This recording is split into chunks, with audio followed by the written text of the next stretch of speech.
heard that we have Mike. it's hump day. Listen, guess what today is? Classic. It's hump day. Woo woo! I am that camel. It is hump day. Man. It is Wednesday, everybody. I am coming to you super baby face. I have not put on mascara. I have not put anything really on my face. I look like I am 12 years old. So 12? Come on, son. that's where we are. What's up, everybody? I'm Ashley Nicole Moss. As usual, I have my gang with me. No, Brandon Marshall has still not graced us with his presence, but that's okay. I'm holding down the fort on Paper Route, which is now called the Ashley Nicole Moss Show. So welcome. I got Corey in the cut. I got Woo in the west. I got BC in the back. Is the mysterious Mander Legend with us today?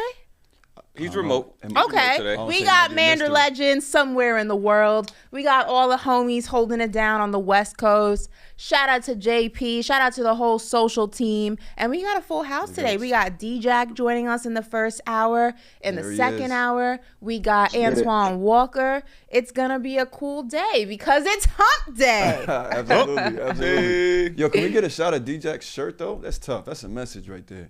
Morals not for come sale. on, man. We don't do that, man. Not that's tough crowd. That's tough crowd. Is that? Yeah. Okay, yeah, no, I'm familiar with Shout that. Shout out my nigga Brandon Jennings, man. Excuse my language, but Shout out my G. Yeah, no, facts. I got a cop of shirt. We can curse on this show. It's okay. Yeah, and DJ, I know you play. I'm a good guy. Yeah, no, DJ, I know you be playing video games and whatnot. My 2K player decked out in tough crowd. I ain't gonna lie. Tough crowd. Yeah, tough man. They got tough crowd in there. Okay. They got tough crowd in 2K. That's what I'm saying. Like, that's a big shout out to Jennings, yo. He's doing a good thing. I like that. I like that. Yeah. That's what's up. I'm gonna have to buy one of those. That looks fly. He has a website, or is it like on IG? You gotta have the interconnection. You know what I'm saying? Okay, so you're my interconnection. I'm gonna tap you to get. Well, that sounded crazy. Pause. I'm gonna tap in with you to get one of those. See how one letter could make the difference? And a whole word can make the difference. But we got some news of the day, Corey. Let's shift gears a little bit. Yeah, before we hit that, I just want to give everybody a look at the show. Yo, stay tuned because we're going to put together our ultimate wide receivers today. That's going to be fun. That's going to be real fun. The other day, me and Ashley did our ultimate quarterbacks. We got D-Jack on today. You won that, by the way. I ain't going to lie. Yeah, my quarterback was like that. You know what killed me was I used Dak Prescott's legs. That's really what it was. But what we're telling people is that they have to come and watch the show, rewatch the show. To really you gave a good explanation. Yes, for people who didn't watch the show, so you guys can kind of get an idea of what the segment's going to be later on with D-Jack. Is basically we take parts of different, at this time it was parts of different quarterbacks active quarterbacks, and wanted to go ahead and put together our ultimate quarterback. So I put together Patrick Mahomes' mind. I had Aaron Rodgers' arm. I had Justin Herbert's torso. Yeah, like his body type. His body type was 6'6", 236, big guy. And I used Prescott's legs, and everyone was like clowning me. But my rationale wasn't because I was building him for speed.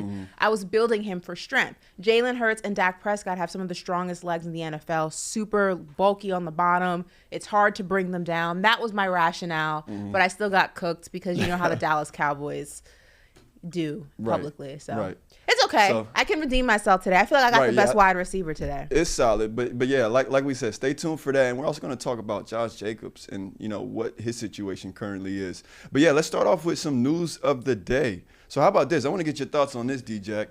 NBC could potentially broadcast NBA games. So what this means is that we could possibly have, after Sunday night football games, Sunday night basketball games. No, so it won't be after. No? It'll be after the NFL season. That really? NBA will start broadcasting games on Sunday. Oh, that's boring. I thought I was No, because think about that, Corey. Sunday night football ends at like 11 o'clock at night. I know. That's my point. This is what I was going to say. That was going to be tough to No. Really? It'll be after the NFL season. Maybe I'm just Sunday night football. I'd be over. It'd be wraps. You think so? It's bedtime. East Coast or West Coast, yeah. So I was like, for that to be like after the game, I didn't think that was going to be possible. But yeah, after the football season's over, I think that would be dope for NBC to host NBA Sunday night basketball. For me, I love the NBA, and I feel like the best time of sports is when NFL and NBA kind of overlap. Right. Once the NFL is over, then you just got basketball. It kind of, I ain't gonna say it'd be boring, but it's not as entertaining as when you have both seasons. So for that to be worked out, I think NBC is a big network, and for them to host the games on Sunday night, I think that'd be dope. Mm-hmm. Not only that, but when they announced this, I could literally hear the theme song. Now, Corey, I know you're not hip to things of the past, but for those of us who can remember, the NBA on NBC theme song was dope. It was nostalgic. I remember. Obviously I wasn't around to see Jordan and stuff, but people would rush home after church to watch Michael Jordan play on NBC. It's cool. It's very nostalgic. And I think, people are hungry for a different broadcast. You know what I mean? We talk about NBA on TNT, which is great with those guys.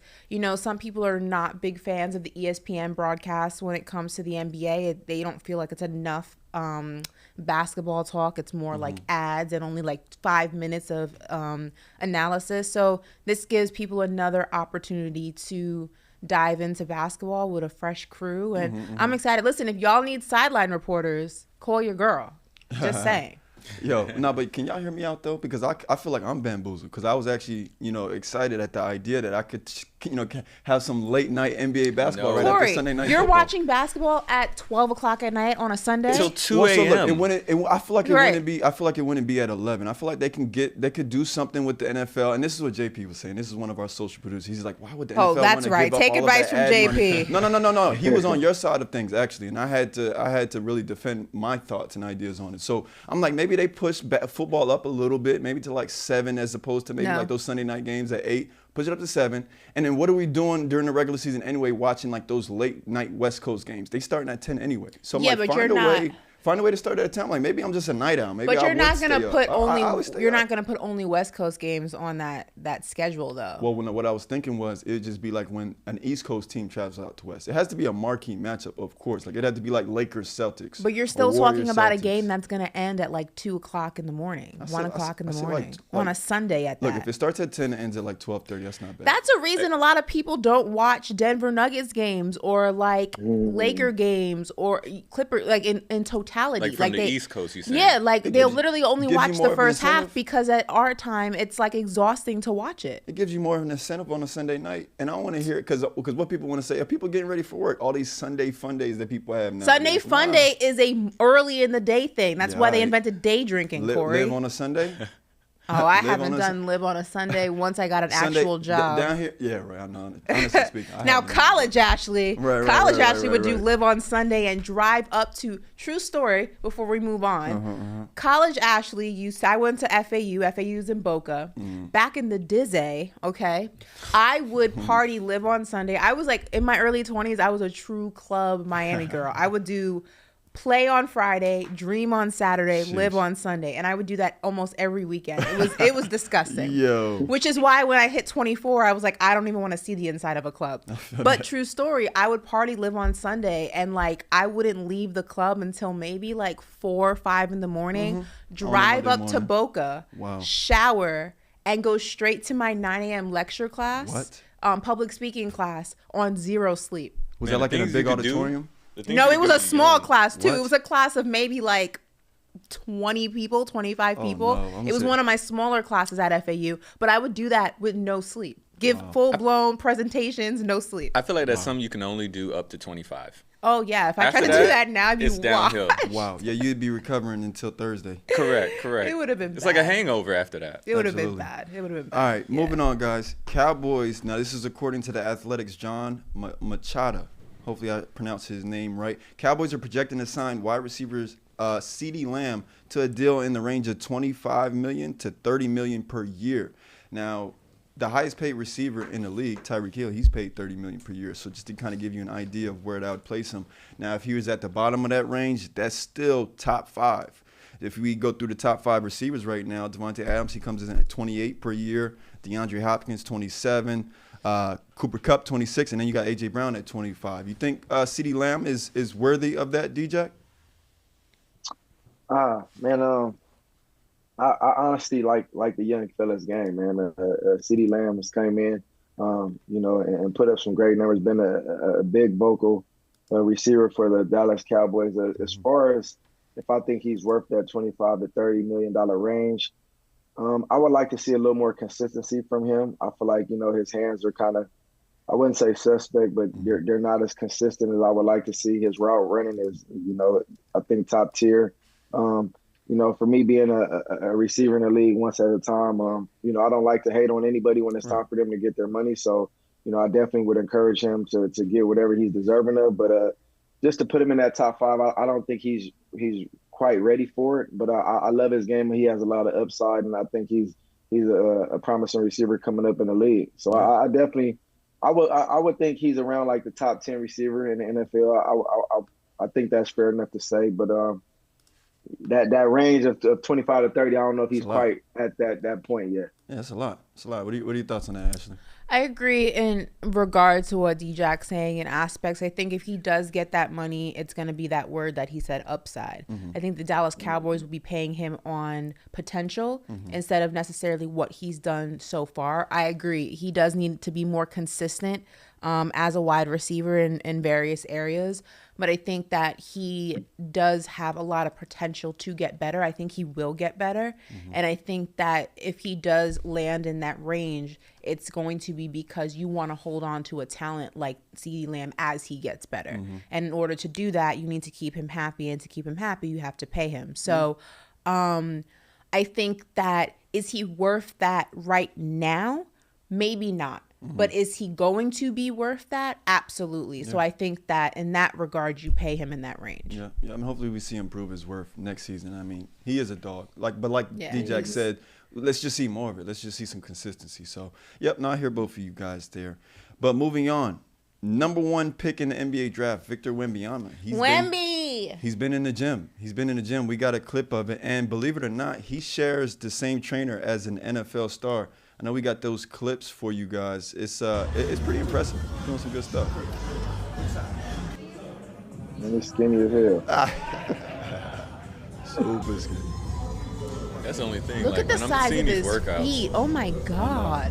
I know. I'm more worried about the size of his thigh right now. His foot is like the size of my leg. Yeah. But, I mean, like I said, he's doing some good stuff. So, hopefully, I mean, he's with the right guy because if you didn't know, the NFL star that he shares a trainer with is none other than King Henry. So so if it kind of makes sense that he chose that trainer. I know we got it's the same one that Derrick Henry works with. So I mean, those little legs. I mean, maybe they might be looking a little bit more like King Henry's legs. More that he works with them. I don't know. Doubtful. He's not gonna be. Not like he's not gonna be Saquon. You know what I mean? But it's bigger. He's not gonna be squatting that. But Wemby at the draft did say that he is going to focus more on getting stronger than necessarily bulking up. I think I think the two are intertwined, though. I think that as you get stronger, you naturally will bulk up in some way, shape, or form. It's just you can't avoid it. He's going to focus a lot on his core, on his balance. He's obviously not bulking up like an NFL player, but he does need to put on some weight because his game is a little bit different than Kevin Durant's. And you don't want a career like Kristaps Porzingis. No, you don't. So I would but then again, he's only 19. His metabolism and his body. Just as he grows, he's going to naturally put on weight. Anyway, when I was 19, I was like a size 0.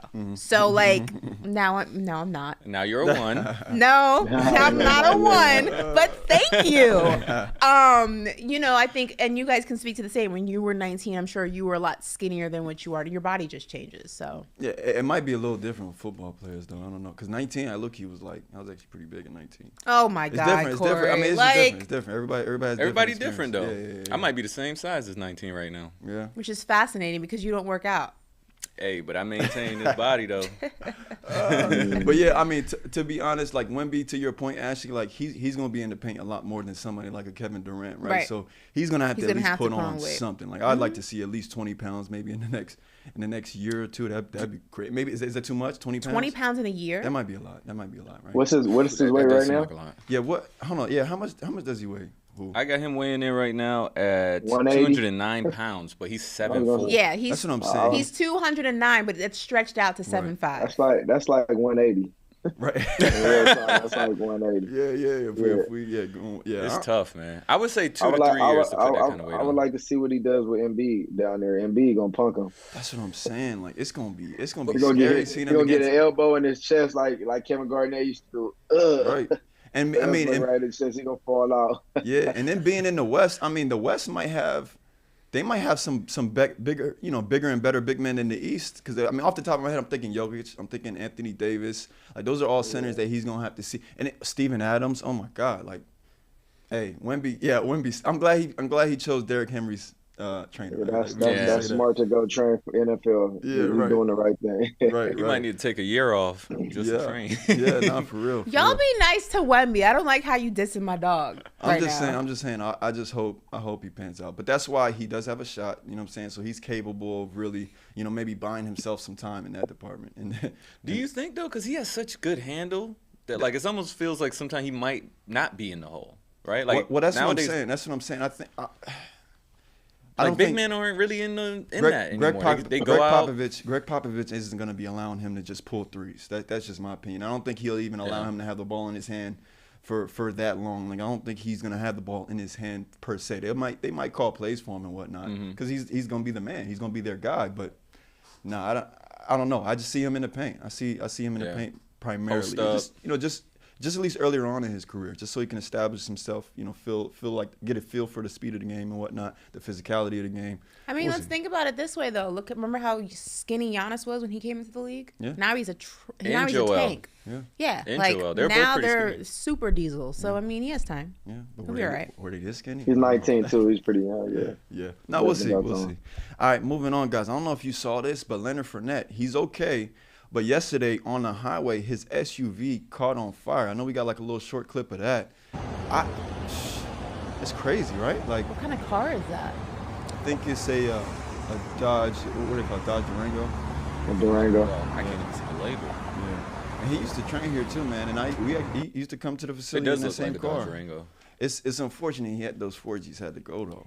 Well, I mean, thank God he's okay, but that is terrifying. Like, he probably saw it smoking, and good for him to have oh my God. Wow. That's intense. I didn't see that. Is that due to, like, the heat wave that's going on down here? Yeah, like, good question. How does something like that even happen? I'm not a car person like that. How does that?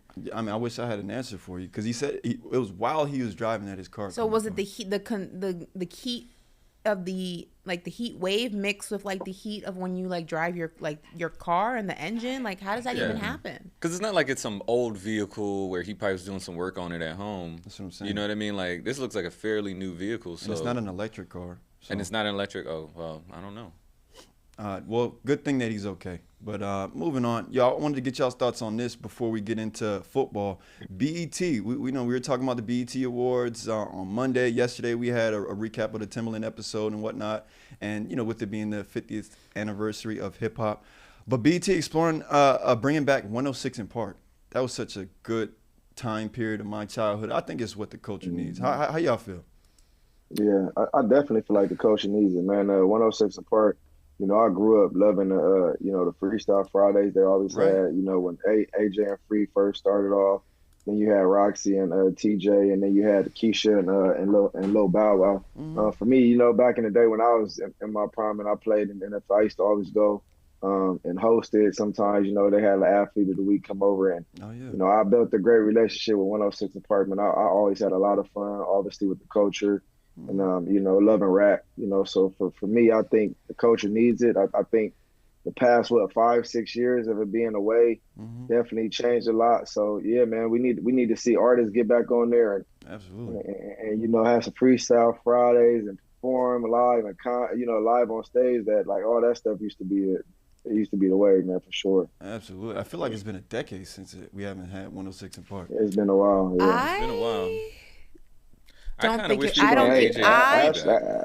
don't think it works. She's not the coach. No? Ashley's not the coach. No. I just don't think it works in Really? this Why? day and age for a multitude of reasons. One, people don't watch TV anymore. Correct. Back in the day, I used to run home from school to watch TRL and 106 in Park.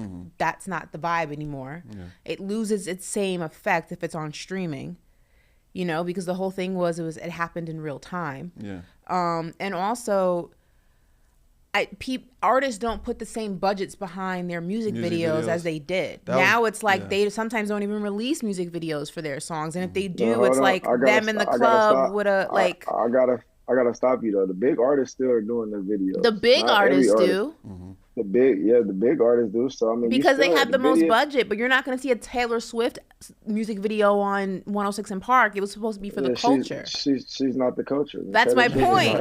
But how many artists part of the culture? Is that what and you're when saying? we talk the culture, we're talking about Black people, Hispanic people, Black culture, Black culture.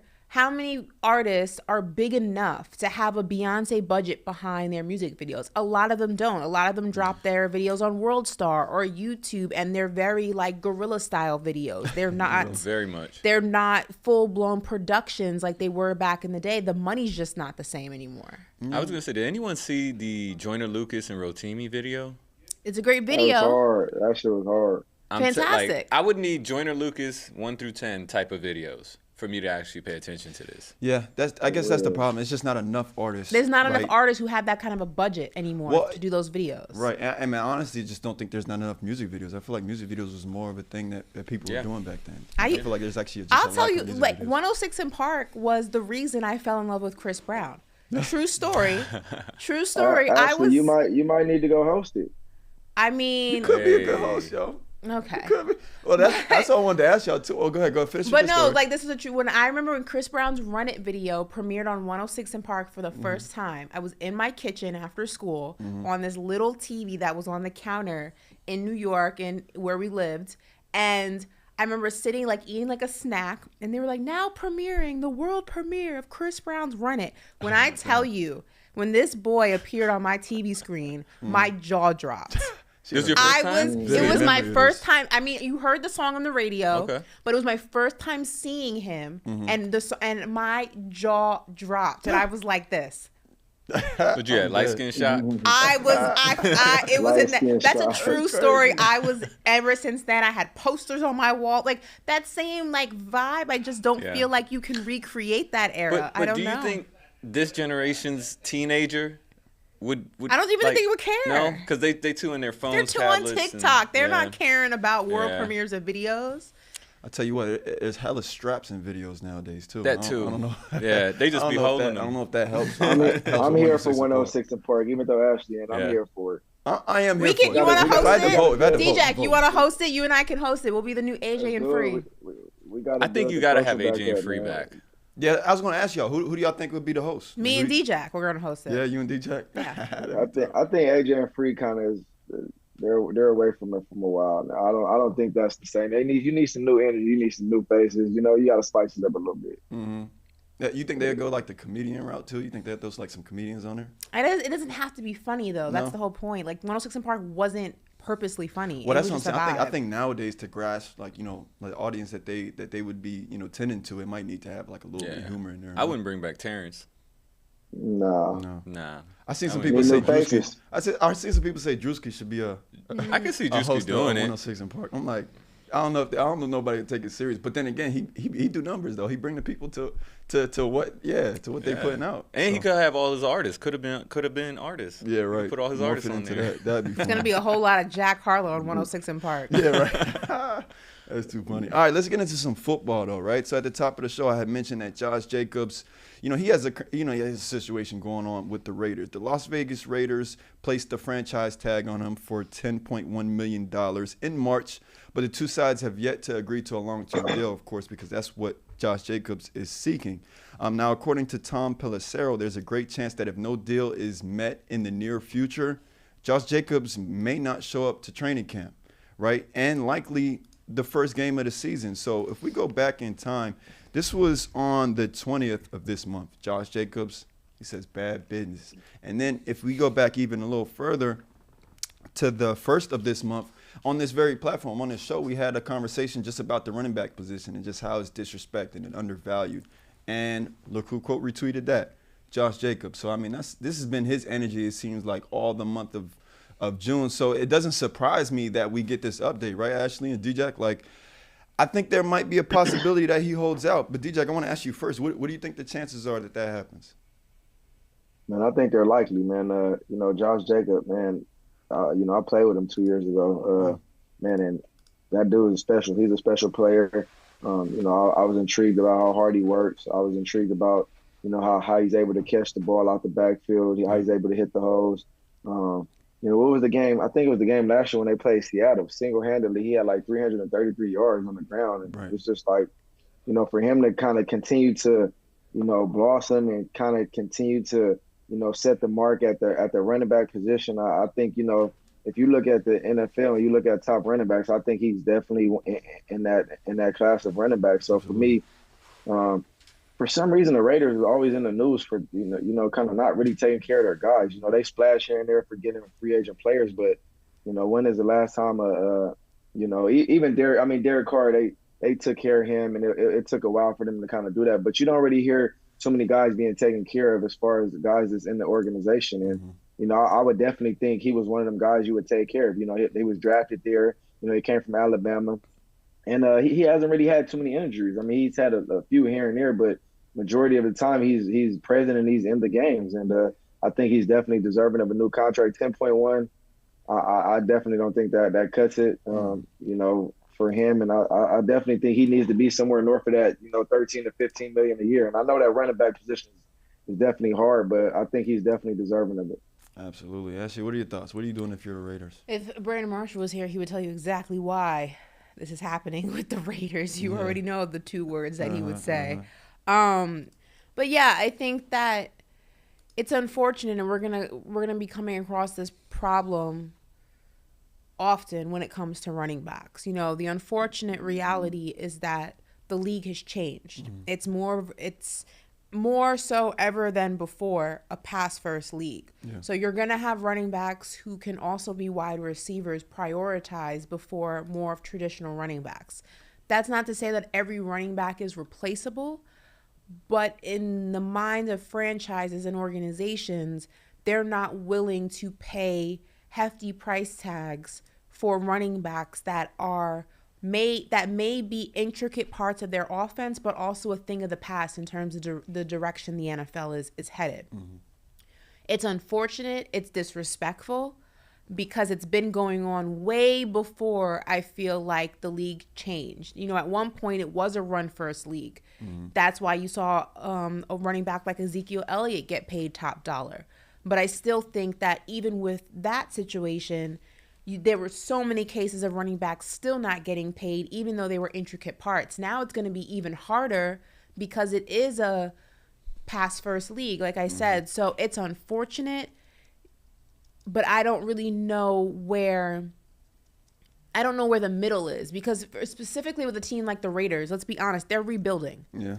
Derek Carr's gone. Jimmy Garoppolo, they made him sign basically a what's the word that I'm looking for? A document, a contract basically saying if anything happens to you, we're not liable, because he's not even 100% healthy. The team's a shell of what it used to be. Yeah, you have Devontae Adams. He probably regrets that decision in some way, shape, or form. The team is just not what they are. Now, some people will say, oh, but they were willing to pay Jimmy Garoppolo. Yeah, I mean, unfortunately, that's true, but quarterbacks are always going to get paid. That's the way it has been since the beginning of time. So he's in between the rock and a hard place right now. One, the league has changed. Two, the Raiders are rebuilding. And I don't know how you're going to be able to combat both those things, let alone the first part of that. So it's unfortunate, but I just don't. It's going to be what the league is dealing with for a while. But to me, I feel like it's just a no-brainer here with Josh Jacobs, right? It should be. It honestly should be, because you depart from a Derek Carr, you allow Darren Waller to walk.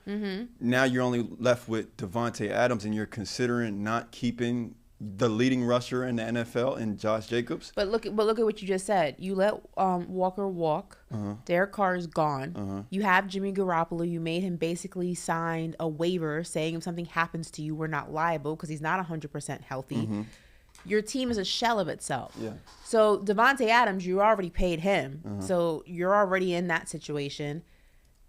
Are you paying a running back for a team that's really not going to go anywhere, that's not going to win, that's really a shell of what it used to be, that is somewhat rebuilding? Or are you playing hardball and saying, look, I'm going to pay you what I want to pay you, because I'm not paying you top dollar, because this team's not even going to look the same next season or the season after? You have to think also in terms of, the organizations in the NFL, they're not thinking about it in the way you and I think about it, or the way D-Jack thinks about it from a player perspective. They're looking at it from a business perspective.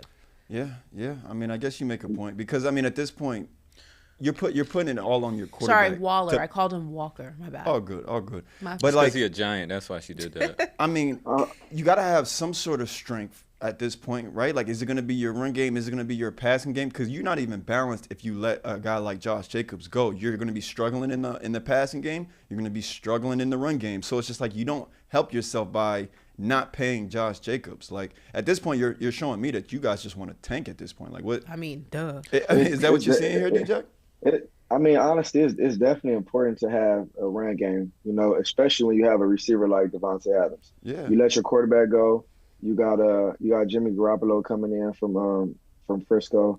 I mean, honestly, it doesn't sit right. As me being Davante Adams and I'm sitting in that Raiders locker room, it doesn't sit right there for me at all. You know, I'm thinking what Ashley said. I'm regretting my decision on even coming here. You know, I came here for, you know, the quarterback that was my college quarterback. We had a relationship. You know, we had a pretty good year last year. So I'm looking to build on this. So now Derek Carr is gone. You know, possibly Josh Jacobs not coming back. I mean, like, what did I sign up for? I didn't sign up for this. If I'm Davante Adams, I'm going to Mark Davis, and I'm in that office. Like, what are we doing here? I mean, are we trying to win? Because I'm in my 9th year, 10th year. I'm going to whatever it is, 10th year. I want to win. I mean, the money's great, but I want to win. I didn't come to Las Vegas to just be a guy.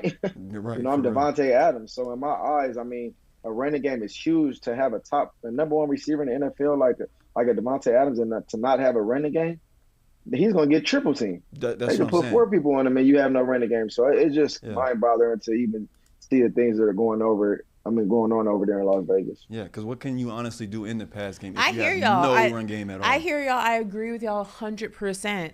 I'm just thinking of it, devil's advocate. Right. They don't care because this team is not the team that's going to win. Yeah. So from a business perspective, are you going to invest in a running back for a team that's not a contender, that's probably not even going to make the playoffs, if we're going to be honest, that is not even going to look a fraction of what it looks like next season? Is Josh Jacobs, in your mind, your running back of your new Raiders? If the answer is no, they're not going to pay him. That's really what it comes down to. I just hope that they know that if they don't keep Josh Jacobs, they could potentially lose Davante Adams. Don't you think, D-Jack? Like, could he potentially, like, what do you think he'll do if they don't see him? Yeah, I would ask for a trade, honestly. Yeah. I mean, I would ask for a trade. I mean, I would make an issue. I mean, he's not at a point to just sit on the team that's going to go, what, 500? Yeah, I don't even think they'll probably be 500. He should ask for a trade the minute Derek Carr got traded. If we're being honest, that was his cue to get the hell out of there. That it was going downhill and downhill fast. Yeah. The Josh Jacobs situation is just icing on the cake. He should have been gone. This team, he went to a situation like D-Jack said with the idea to play with his college quarterback. The situation turned out to be completely different. You should have been gone. Yeah. Like, I'm surprised he's even still there.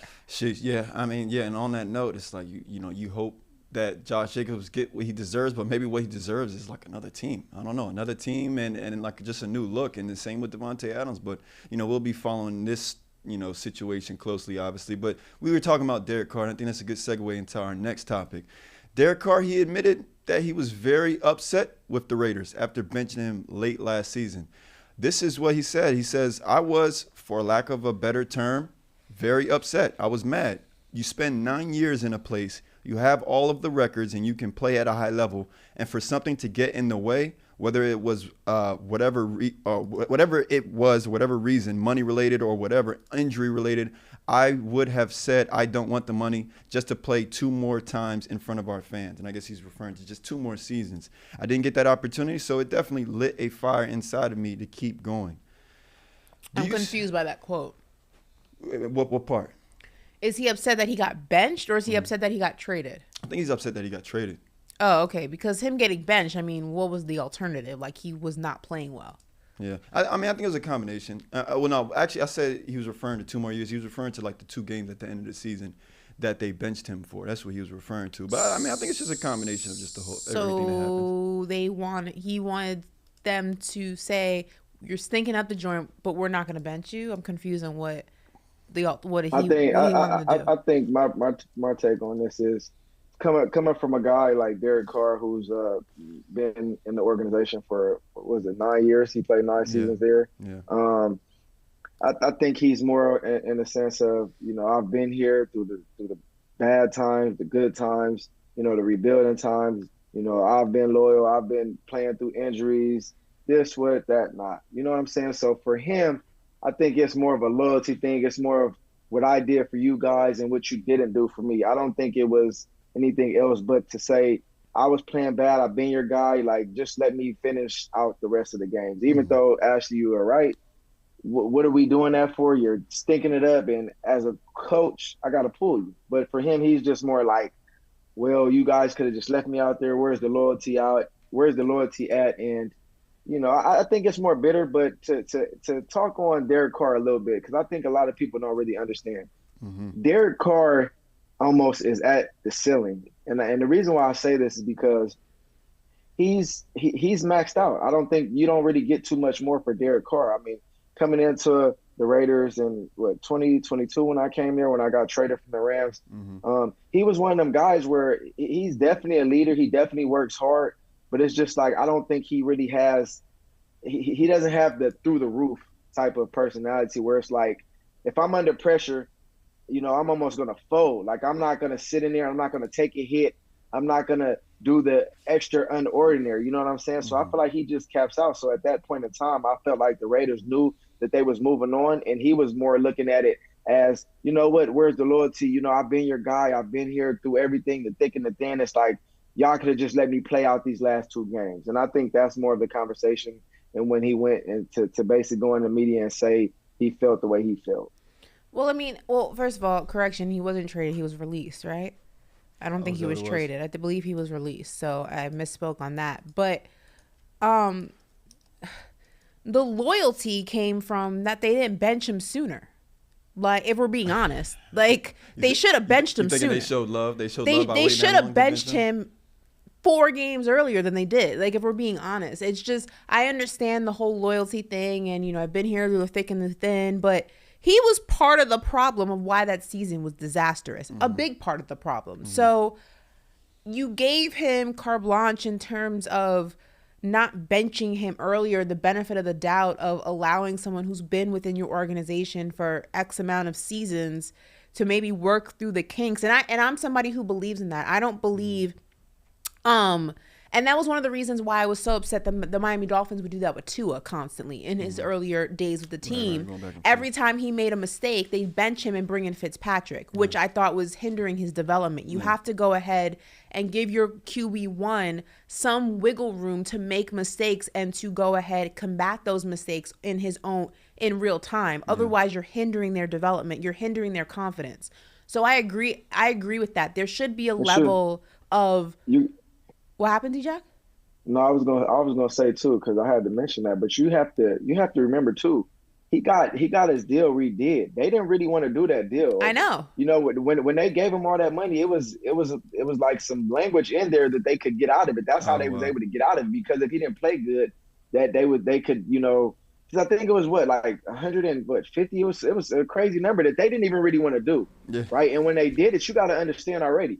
What is it that you got out of Derek Carr? They knew what they was getting out of Derek Carr. I don't think they was understanding that if we give him this money, because Josh McDaniels came in and he came in there and said, yeah, he's our guy. We're going to stick with him. We got to fast forward and remember everything that was going on. It was almost like they kind of just did that because they didn't really have nowhere else to go. Wasn't his contract, wasn't there a clause in his contract that like it was fully guaranteed if he got hurt or something like that? Like was that the clause? It was something crazy. Whatever it was crazy, but they knew it wasn't the right thing to do. They just did it because they felt that was the right thing to do. But in all reality, his gameplay hasn't changed. This has been the same Derek Carr. This is my point. So that's why I cannot back him up with this whole like loyalty, like woe is me, let me play too. The loyalty came from I paid you when you didn't deserve it. The loyalty came from I let you play multiple games in a season that you were losing for us when you didn't deserve it. The loyalty came from I didn't bench you when you probably deserved it. And now I'm disloyal because I benched you when I probably should have benched you earlier in the season and you wanted to play out the last 2 games. Like, the loyalty's already been proven, Derek. Yeah. I hear what you're saying. The loyalty is we didn't trade you earlier seasons in your career when you were stinking up the joint. Like, the loyalty's already been proven. So I don't think the loyalty card here, Derek Carr, works in your favor. It doesn't. I'm sorry. Well, all right. I'm curious, DJ, because you said some interesting things earlier when you were kind of describing your time in was it were they in Vegas at that point? Yeah, they were in Vegas. Okay, yeah. Vegas, So you said that Derek Carr, like, he's not gonna do all of like the over top stuff. So I'm like, maybe he's just not what I'm thinking he is. But what I want to say is I'm like, let's look at the division he's been in his whole career, right? He's in the AFC West. He's in a division with the Chargers. He's in a division with the Chiefs, right? We know what the Chiefs have been doing in that division. I'm like, was the timing bad? Because I think his team, like the Raiders, were just starting to kind of put guys around him. In my opinion, I don't think the Raiders ever had anything throughout like the 9 years he's been there, up until when they acquired a Devontae Adams and then they drafted a Josh Jacobs. And then, you know what I mean? But we talking about the prime now of Patrick Mahomes. So it's like, but now he's in a new situation. He's in New Orleans. Yeah, I gotta specifically speak on when he was in Oakland for a little bit. He had some guys. Played with him, so He I can't. He had some guys. I mean, he had the Jones guy. He had Crabtree, Hunter Renfrow, Darren Waller. I mean, he had talent around him. Let's not just say he didn't have talent. You know what I'm saying? But my thing was, like, I like Derek Carr as a player. I like him as a person. I feel like he's definitely a leader. He works hard. He's very vocal. The only thing I just really don't see, if he doesn't have a repertoire with you, or if he doesn't have time in with you, like, he's not comfortable throwing to new guys. Like, it took him a whole year. It took him a whole year to throw to Henry, to Henry Ruggs. Like, when Henry Ruggs first came there, they connection wasn't nothing special. In year 2 is when Henry Ruggs blossomed, and he had that crazy year. He went over 1,000 yards. Derek Carr was throwing to him deep down the field. So then when I came, it was like, if I was wide open at times. Like, he couldn't see it for some reason. Like, if he didn't have that repertoire with me where we practiced so long, or like he knew what I was going to do, he wouldn't throw me the ball. Now, Zay Jones was another guy. He had some success with Bryant. What was the other guy that got traded, man? From North Carolina. I can't even remember his name, man. A receiver. What was his name? Bryant. His name was white or black dude. Black dude, number 89. I can't. He got traded. Amari Cooper.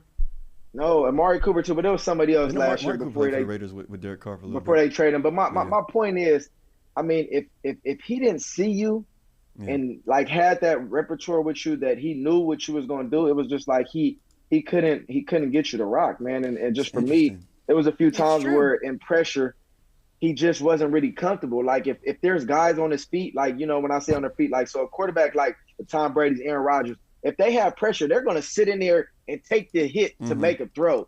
Like, Derek Carr never really did that to me. It was times where I seen guys come in and he would, like, just throw the ball or try to get it down to the check down. So it's like, for you to be a top quarterback in the league, you got to sit in there sometimes and take that hit on the pressure. I think the name is Brian Edwards. Is that the name we're thinking of? Brian Edwards. Exactly. Brian Edwards, actually, he balled out too. And I know they traded him to Atlanta, and I think he got released. But Brian Edwards, he balled out a lot for them as well too. Yeah. I mean, the fact is this. There are quarterbacks you win because of, and there are quarterbacks you win in spite of. Derek Carr, the games that the Raiders have won is not because they haven't won those games. Derek Carr's not the reason the Raiders win. They win in spite of him.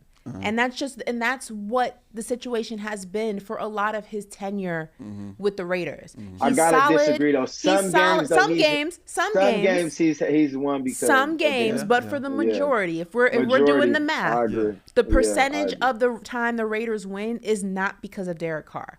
So is he solid? Yeah. Is he the quarterback that you can depend on consistently? No. He's kind of there. And it's hit or miss with him. Honestly, and it always been. I think it's better for him to go to the division he's went to, because you got Tampa, You got Carolina. North I mean, he's in Carolina a and division Atlanta. now where he can easily be a Win it. B. One, yeah, he can win it, or he can be a top quarterback in that division. Yeah. Now, being in Patrick Mahomes and the young guy from Oregon, Herbert. What's his name? Justin Herbert. Yeah. I mean, Russell Wilson, I don't know. He had an iffy year, but the other quarterbacks, That you're defense is not good, being though. a better quarterback than them. So the division he's in now, he has a better shot at that. And that's basically the point I was trying to make earlier, DeSean. I'm like, he's been in a rough division. You know what I'm saying? And what I was Patrick trying to say. Mahomes wasn't always in that division, sir. I mean, yeah. Patrick I know. Mahomes wasn't always there. 6 years. I get it. 6, I 7 get years? it. But that's what I'm saying. Like during the time period where he had Crabtree, he had Amari Cooper. In my opinion, those Raiders. I'm teams not just weren't that good. letting him off the They hook. weren't that good. But look, what I'm trying to say now is, you can argue that this Saints team that he's on, defensively and offensively, is up there. Is probably one of the better teams he's played on. Like, I think this is going to be. He has a Mike Thomas. Not to say he hasn't played with great receivers. Obviously, he had Devontae Adams, but he has a guy like Mike Thomas, a guy like Chris Olave. He has running backs like Alvin Kamara, Jamal Williams, and they drafted Kendre Miller. Like, I think he has a good supporting cast around him in New Orleans. And like DeSean pointed out, he's in a division with the Bucks, the Panthers, and the Falcons. Like, come on, like, he should win almost every game in that division. Of course, that's a high expectation, but I don't know. But like DeSean, what you said is that he has a hard time of building that repertoire with those newer guys. This is his first year with the Saints. That kind of worries me now. Yeah, no, definitely. I think it's gonna be. I think he'll do okay. Yeah.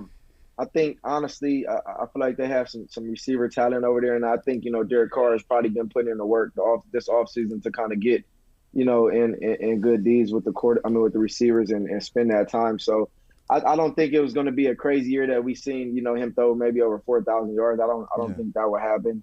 I think he falls in the 3,500, 3,000 range. And honestly, I'm curious to see what he's going to do over there in New Orleans, man. I think that team is a borderline team. I think the division they're in is somewhat competitive, not too much. You don't have Tom Brady over there in Tampa no more, so. Yeah. I think they should do pretty good, but I just don't know what he's going to do. You know what I'm saying? And I know you still got Tyson Hill or Taysom Hill, whatever his name is, and some other other guys over there. Jameis Winston's still there, right? Yeah, I think he is. I believe so, yes. I believe. Wait, are you talking what about is Jameis Winston? Yeah, New Orleans. What Jameis Winston going to do? What's that going to look like? Yeah, right. Is he going to be benched again? Is Derek Carr going to be getting benched again? Yeah, right. And then it's the Jameis Winston. We know Hill's going to play. We know Hill's going to play for sure because, they always switch times. So I'm interested to see. We will see. But I think New Orleans is going to take that division. Yeah, they definitely. So. I know in the chat they were asking like, who do we think is going to take that division? I mean, I always had New Orleans. I think it's Saints, right? Yeah, like, me too. I'm gonna go with my young boy, man. I'm gonna go with Bryce, man. Really? No way. Carolina? Listen, no Bryce, way. They do have a good. They put Bryce, together a decent man. They got my boy Miles Sanders over there, man. There is no way in hell, and if it is, Derek Carr needs to just hang it up. If the Saints don't win that division, if he lets Bryce you are Young, the problem, sir. Yeah, if he lets rookie Bryce Young beat him out in that division, come on, Derek. I think all that you said on this show, D-Jack, will bear true. Because, I don't know. We'll see. We'll see how the NFC South pans out. But all right, y'all, it's time. This is the time I've been waiting for. We're gonna build our ultimate wide receiver, and of course, DJ, we're gonna allow you to start it off for us. So I know you probably got like the breakdown of your receiver. Your graphic will probably pop up here in a little bit. But take us through it, yo. What's your ultimate wide receiver? Man, you know what's crazy, man? Because I was going back and forth, man, on my football IQ, man. And the reason why, like, I had Cooper Kupp there, and I seen somebody had. I ain't gonna spoil y'all picks, but I seen somebody had Cooper Kupp. But my football IQ, man, I'm gonna go with Justin Jefferson, man. The reason why I say that. He came in the league, man, as a young kid, as a rookie, man, and balling, man. So for him to come in the game that young, man, and be able to learn the offense, to be able to be in a situation when Kirk Cousins at the line of scrimmage and he's checking plays, and to know what the quarterback and the offensive coordinator is talking about, man, that's huge, man. You got to give that kid credit. His skills to be able to sit in the zone, to be able to read man's zone. I mean, I just like him, man. I think, he's the guy that I want when it comes down to knowing, what position I need you to be in at any given time, regardless of what the defense is doing. I feel like he fits that. And, for him to continuously play at a high level year in and year out, I had to go with him, man. I couldn't leave him off my list, man. So football IQ is Justin Jefferson, man. Salute to the young fella, man, doing big things. Now going to strength. Y'all see my boy DK, man. Y'all see what happens, man, when the quarterback throws an interception and I'm running my dude down 90 yards and tackling him before they get in the end zone, catching the ball in traffic, taking hits, stiff-arming dudes, running people over, going in there taking the tough blocks. You know, man, going up, mossing people, man. I mean, come on, man. That dude, that strength, man, is my boy DK Metcalf, man. Yeah. Now, hands. How can you go wrong with the hands, man? OBJ, man, since he's came in the league, he hasn't went wrong, man. 3 hands. Not even going to say 1 hand, man. 3 fingers, man. Wow. Okay, you know what? I get the significance of that now. I was trying to pinpoint why maybe Jazz threw that. It only takes 3 fingers to catch a ball for OBJ. 3 fingers, bro. Come on, man. It's like the ultimate grip, man. Like, I don't need gloves, man. Even though you have gloves on, I don't need gloves, man. But OBJ, from the one-handers, man, to going over people's heads. I mean, like, come on, man. Name a catch he hasn't made. Right. And I'll wait. Yeah, no, I got to give him that. He definitely has the best catch of all time. I can give him that. OBJ for the hands. Man, speed. You know, I ain't going to be biased because I could have easily said DeSean Jackson. That's what I'm saying. I thought he was going to say DeSean. I ain't going to put my DeSean Jackson. You know, I'm sitting back right now. I'm the retired D-Jack. You know, we ain't on the field right now. So I'm going to go on and put my boy Tyreek Hill, man. One of the fastest to ever play the game. Man, let me say that first and foremost. One of the fastest to ever play the game. Agreed. And he's like a bowling ball on the field, man. It's like you can't stop that dude, man. Like the routes. You know, him able to, separation, him able to get in and out of breaks. Yep. I mean, him able to catch a 5-yard pass and just leave the defense. Yep. I mean, yards after catch, man. It don't get no better than my boy Tyreek Hill, man. And last but not least, man, the route running ability, Devontae Adams, put him in any position, put him in any spot, slot, outside. I mean, you can put him at tight end, he's going to get open. Yep. I mean, you can put him at running back, he'll get open. I mean, there's no position on the field that guy can't get open, man. His route running is, in my hands, top down, number 1, man. And yeah, man, that's the ultimate receiver, man. That's the ultimate build, man. That's the D-Jack picks of the day, baby. I ain't gonna lie, that's a solid receiver. I had to give it to you. I'm interested to see what the people think, but that's a pretty good one. Ashley, I think it's your time. My time? To put together your ultimate wide receiver. Let's do it. I'm going to start with the legs. Dak Prescott. I'm just kidding. All right. So football IQ, I did go with Cooper Kupp. I mean, if you've heard him post-game, his football IQ, his memory alone is absolutely incredible. He can recall things that happened in the first quarter at the very end of the game. It's absolutely impressive. His field awareness, also one of the best in the NFL currently. I think it's self-explanatory from there. Strength, DK Metcalf as well. I mean, the guy is a tank. He could have been an Olympian if he wasn't a football player. Honestly. Just absolutely incredible. When he's coming at you full speed, you just know to get the hell out the way because otherwise it's going to hurt you.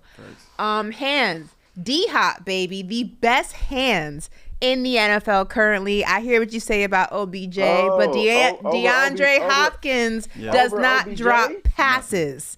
He doesn't know how to drop passes. Those hands are incredible.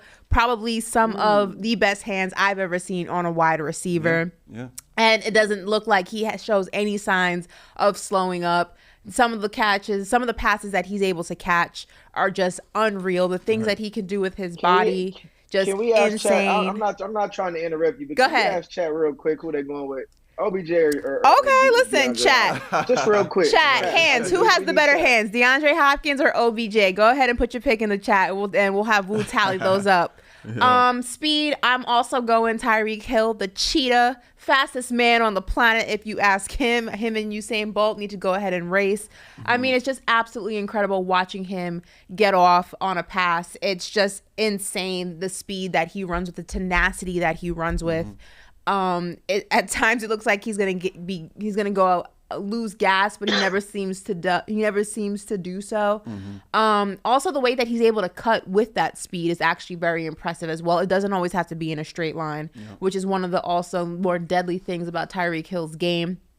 And Lastly, Davante Adams' route running ability, just probably the best route runner in the NFL. His field awareness also is incredible. His agility, his tenacity, his finesse on the field, I think one of the best. I wouldn't be mad if someone said Justin Jefferson, but I still think he has a while to go to catch up to Davante Adams, one of the best I've ever seen do it. So that's my ultimate wide receiver. Looks like D-Hop actually won. D-Hop wins. Right best now. hands in the NFL, baby. I try to tell you. It's like every 4 D-Hops, you get 1 OBJ vote. So, yeah, I don't know. Dang it. All right, well, listen, I think it's my time to go, and I'm trying to tell you right now, this is literally the ultimate wide receiver. I don't think nobody messing with this wide receiver. Okay. So go ahead, throw it. He says that before he loses, but go ahead. Yeah, go ahead, throw my receiver out there, BC. So look, this is what I got, man. My football IQ, you'll notice, D-Jack, I basically just flipped IQ and route running ability. I'm going to justify Justin's route running ability later. But I had to go with Davante Adams' IQ, right? I mean, you said it. He can run any route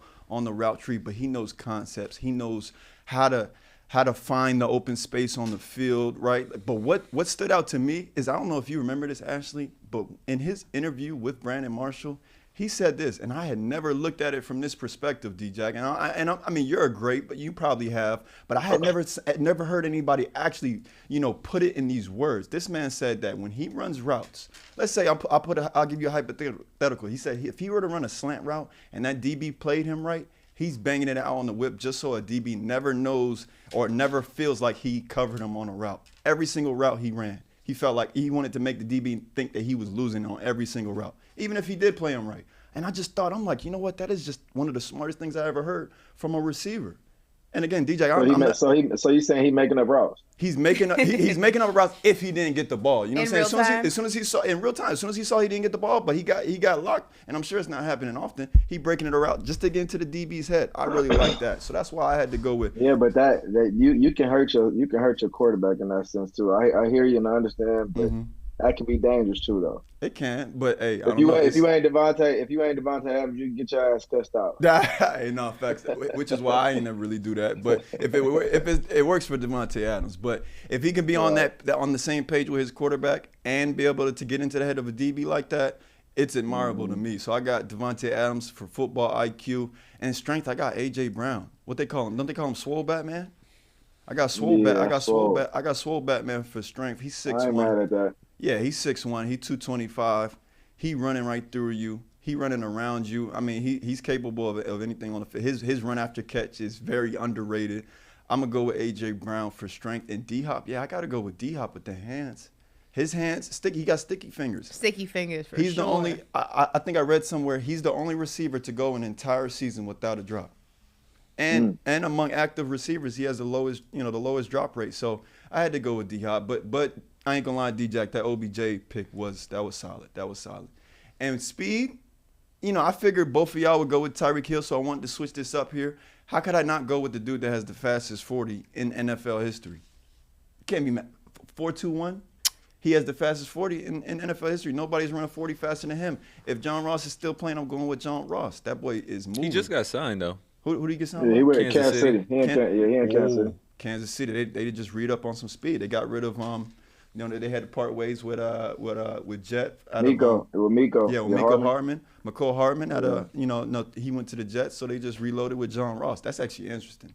I'm wondering if John Ross would be able to kind of, revitalize his career because he was a first rounder. He was a guy with a lot of promise. But John Ross, I'm gonna go John Ross for speed, and then route running ability, JJ. Justin Jefferson, he's another guy that can really just run any route on the route tree. He's fast. He's very unpredictable out of his breaks, right? He makes everything kind of look the same, but I really like his route running ability. So I went with JJ, and that is my ultimate wide receiver. I think, so let's throw up everyone's ultimate wide receiver one more time, and we're gonna take it to a vote. Yeah, go ahead. Of which wide receiver it would be the highest ranked in Madden? Which one would you want on your squad? This is mine. We got Ashley's. This is my wide receiver. Throw D-Jack's wide receiver up there. We got D-Jack. And then Corey's wide receiver up there. All right. So chat, you guys got to go ahead and put which wide receiver is the better wide receiver of the three. You can go ahead and put a Madden score if you would like. But we're going to see who won this one. I feel like I won. They gave my receiver a 95 overall. Mine got a 98. 98? Yeah. 98 then. Right now it looks like I'm winning. It looks like I'm a lot winning. of Ashley coming into the chat right now. I'm actually seeing a lot of Ashleys. Listen, I may Let's not be put able Ashley's up one more time, BC. I may not be able to build a quarterback, but I can build a wide Except receiver. you could build a wide receiver. How Ashley build a better wide receiver than 2 wide receivers? Then 2 wide I'm receivers. just Crazy. listen. You know, we got female. They want to go with the females this morning. That might be what it is. Oh, we man. got a couple D Jackson Corey's coming in there. Yeah, they starting to roll Okay. in now. Okay.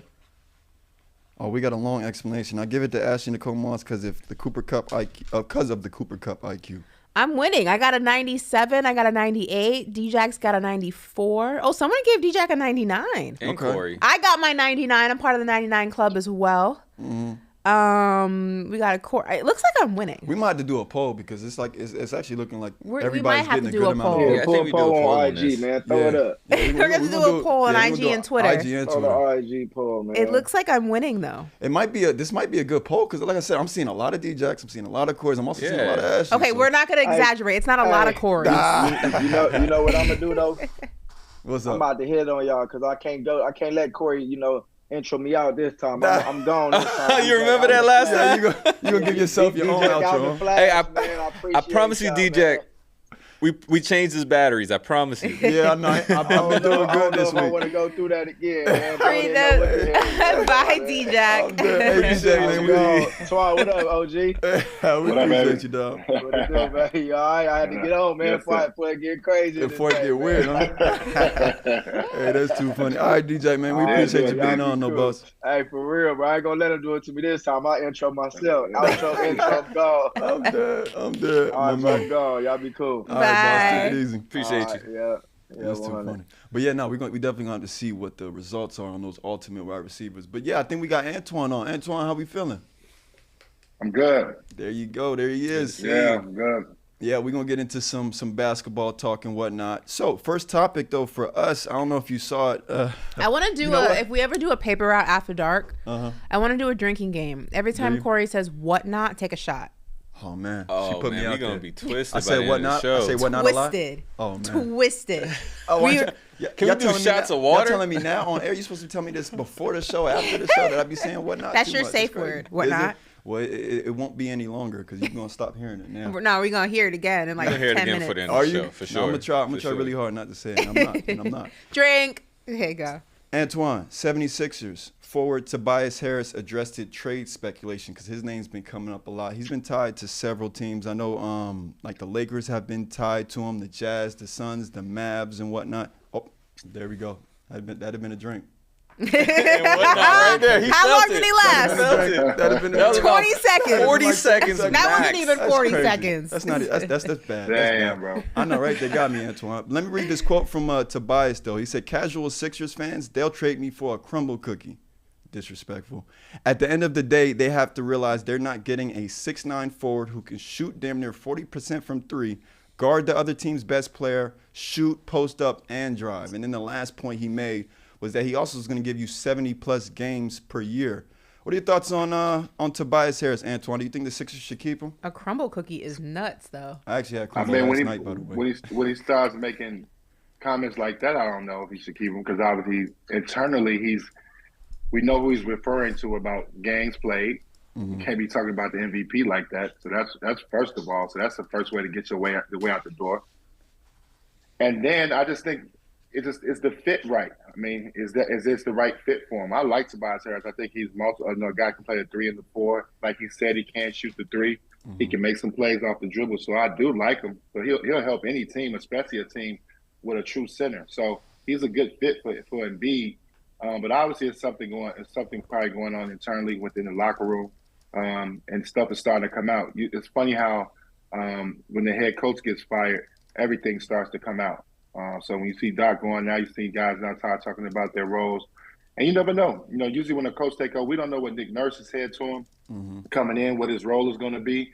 Usually when a coach takes over, he calls all the guys individually and talks to them about what their role will be on the team. So maybe it's something. Maybe he didn't hear what he wanted to hear. Yeah.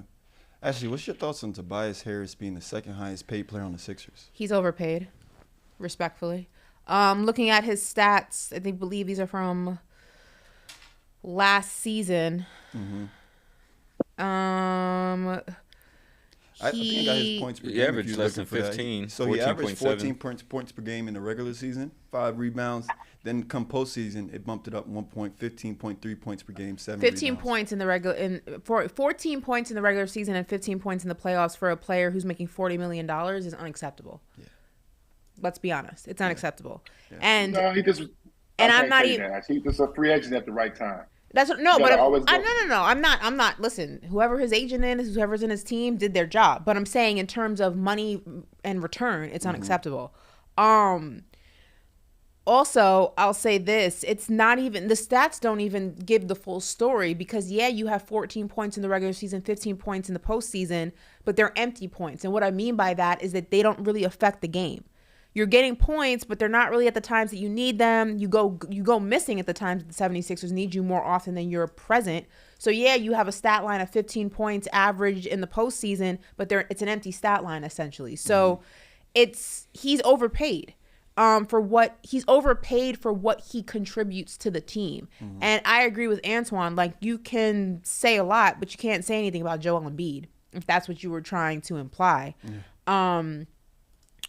So, but first of all, a crumble cookie is crazy because they come in a box. So if you're only worth one, that's something to look at. But crumble is fire, by the way. It is fire, but cookie, not the whole box. That's kind of nuts. You know what I mean? Also, too, I just want to add this: what people got to understand, and I'm glad you put the stats out there. He is the fourth option on his team. That's what I was saying. So we have to give a $40 million fourth option. I know, but that's why I said it's always great to be a free agent at the right time. Yeah. So he got paid at a time where he was sought out. There was a low free agent market, and he got paid. But for that team, he is the fourth option. You got to think you got Harden, you got Maxey, you got Embiid. So he is the fourth option. So you're getting 15 points from your fourth option. That's not bad. Yeah. But you're not the fourth option when Joel Embiid goes down. Now you're up to third. You're not the fourth option when James Harden's inconsistent. Now you're up to third. My thing about it is you being the fourth option doesn't negate you of responsibilities, especially when the team's at a deficit for one reason or another.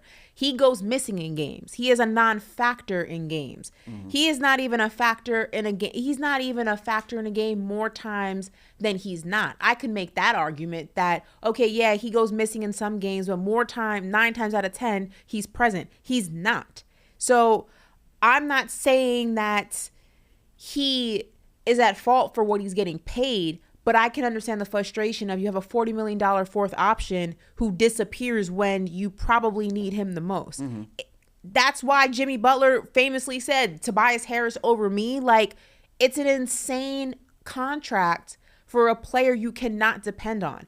And I'm not saying you put the same amount of responsibility on him as you do a Joel Embiid or a James Harden. Mm-hmm. Maybe they have to do a better job of getting him the ball, but maybe they don't get him the ball because they can't depend on him. That's another argument you can make. You can always try to go ahead and scapegoat the scheme and the plays that are run and say, he doesn't get the ball. Yeah. Maybe he doesn't get the ball because he never does anything with it. Do you think that's the case, Antoine? Because in his defense, nobody's afraid of him. Yeah, defensively. Offensively. I don't know. I say in his defense, I feel like he just plays on a team with very ball dominant players, James Harden, Joel Embiid. So at the end of the game, they want the ball in his hands. What I'm thinking, though, Antoine, which is why I think maybe the 76ers are in a tough position, is because one, they paying him a lot, right? They're paying him $40 million per year. But I also think he's somebody that you put him on another team. You tell me if I'm wrong. I think he shows his worth. I think he'll be capable, but not on this a lot more of what he puts on on paper. For sure. Maybe he needs to be a second option. Maybe he's someone who needs to have the ball in his hand more. But I also think, because what reports are saying is that the 76ers asking price for what they want in return for Tobias Harris is crazy. No, it's insane. Yeah, and it's because of how much they pay him. So I just think in my opinion, they need to make the most of what Tobias Harris brings to the table. What do you think, Antoine? I like Tobias Harris with them because, it's hard to find. I think we get caught up sometimes as people that's outside. We get caught up in what a guy's making.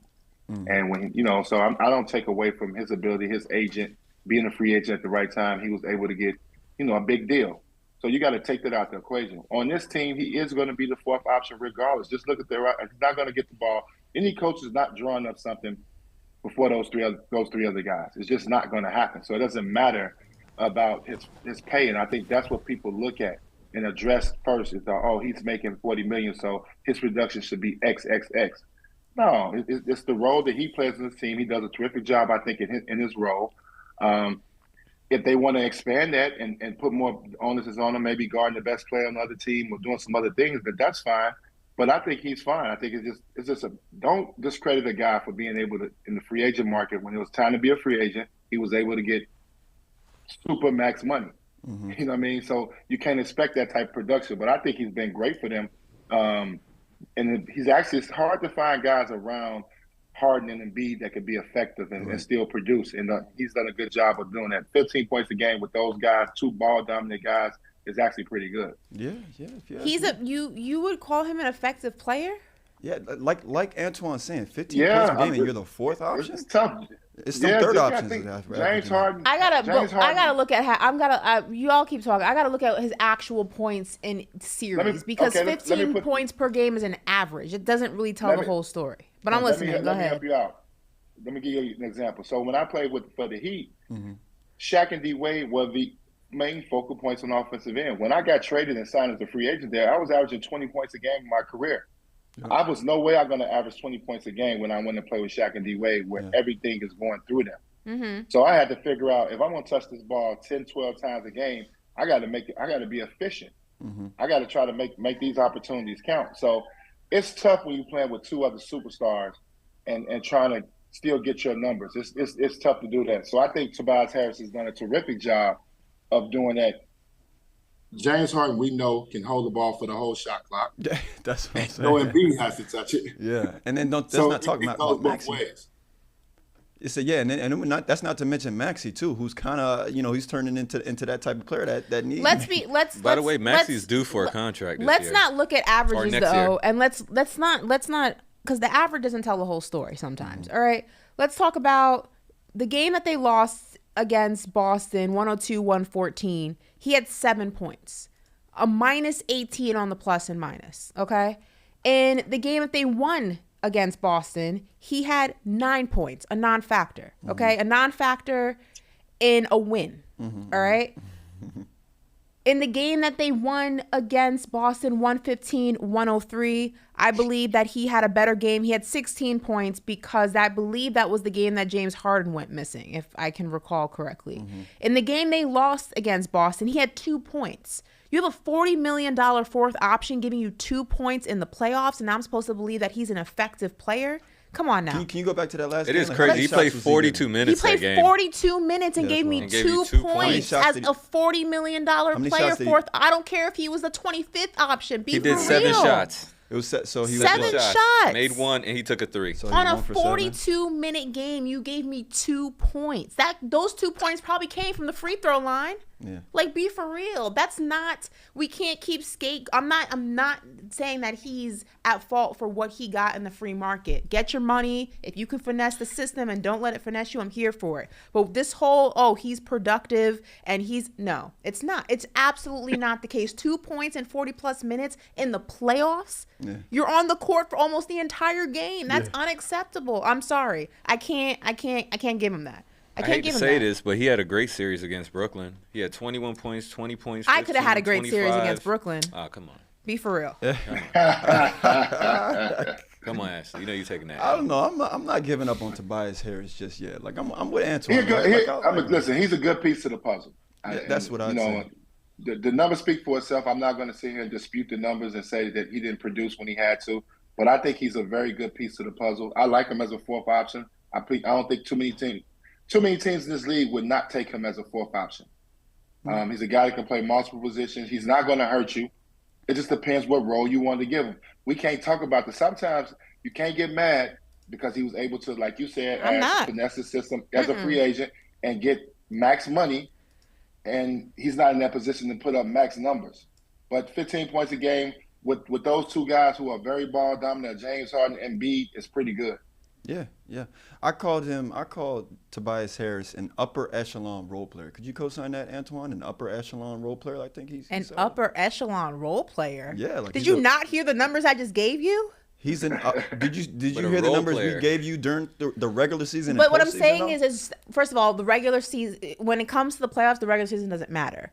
And when we talk Right, about he upped it. averages, they don't always tell the full story. You actually have to dive deep into game by game scenarios and see how effective somebody is. Matchups against the 14 Celtics just didn't points work out in for the regular benefit. season is an upper echelon role player to you. Yeah. How many of those points are at the line?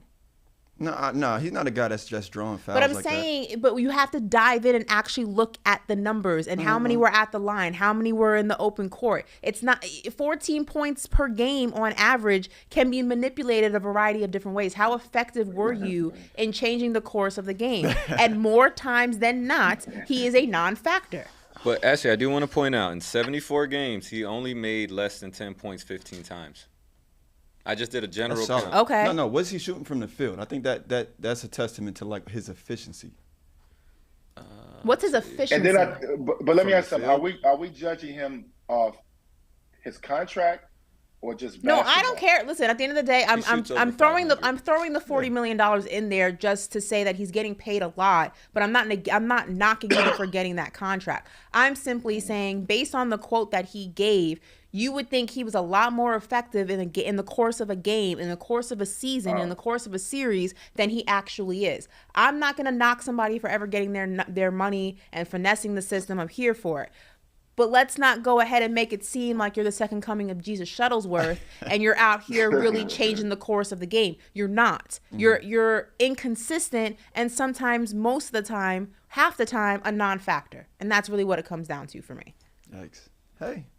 Hey, He went that's into fair. that, right? Ashley's not Yeah, going to that's take what it I'm easy saying. on you, Everybody's boy. entitled to this. She is not going to take it easy on you. Well, now look, I want to talk the 76ers now, though, right? Because, I mean, the latest reports are also saying, too, that James Harden, there's still a strong possibility that James Harden returns to Houston. So I can imagine at this point it's either, the 76ers re-sign James Harden or, they look to potentially maybe sign and trade him, right, and get something in return.